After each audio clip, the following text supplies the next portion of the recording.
This is the Dallas Morning News.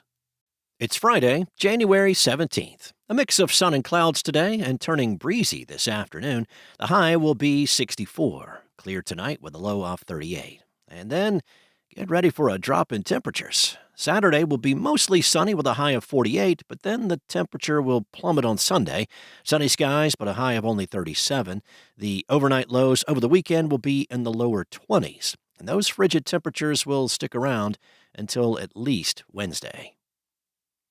Here are today's headlines. Real estate investor Nate Paul, whose ties to Attorney General Ken Paxton led to impeachment charges in 2023, pleaded guilty in federal court to one count of making a false statement to a financial institution. Paul and his attorney appeared before U.S. Magistrate Judge Dustin Howell on Wednesday. His plea, detailed in a court filing, is subject to final approval and sentencing by senior U.S. District Judge David Ezra. Under Paul's agreement with prosecutors, all other counts will be dropped, and he faces up to 6 months in prison. Howell recommended the district court accept Paul's plea and enter a final judgment of guilty after reviewing the pre-sentence investigation report, which will be completed in the coming weeks. Many of the 20 impeachment charges approved by the House 121-23 accused Paxton of misusing the power of his office to help Paul, whose Austin home and businesses had been raided by federal and state agents. Paxton, Attorney General since 2015, was later acquitted by the Senate in a largely party-line vote after a 2-week impeachment trial. Paul was charged in June 2023 with 8 counts of knowingly making false statements on a loan application to a financial institution. The federal indictment alleged Paul misled lenders in Ireland, New York, Connecticut, and Texas between March 2017 and April of 2018.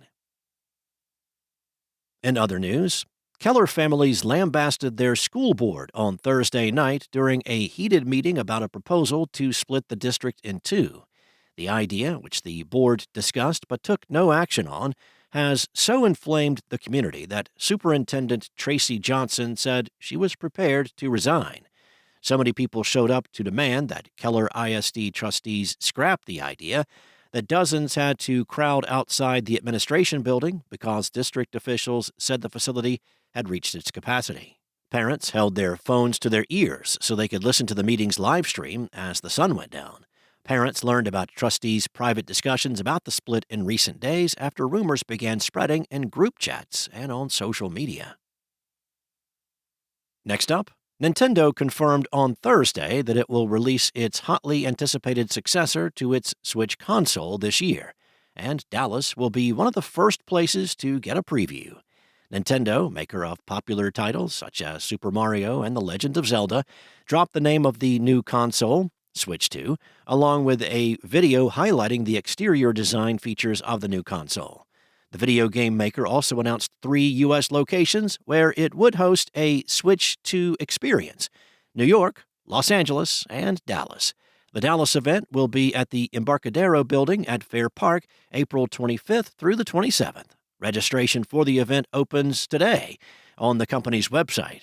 Nintendo says it will host a random drawing for tickets to the event for all those who register. And many of the authentic flavors of Mexico found in Dallas-Fort Worth have ties to the people who have migrated to the region. Some of these dishes have generations-long traditions, cooking methods, and even secret ingredients. The Dallas Morning News is launching a new series documenting and highlighting authentic flavors of Mexico found here in North Texas. Visit dallasnews.com/Sabores to read more. Thanks for listening. For more on today's stories and the latest breaking news, visit dallasnews.com. Enjoy your day, and I'll be back next week with more from the Dallas Morning News.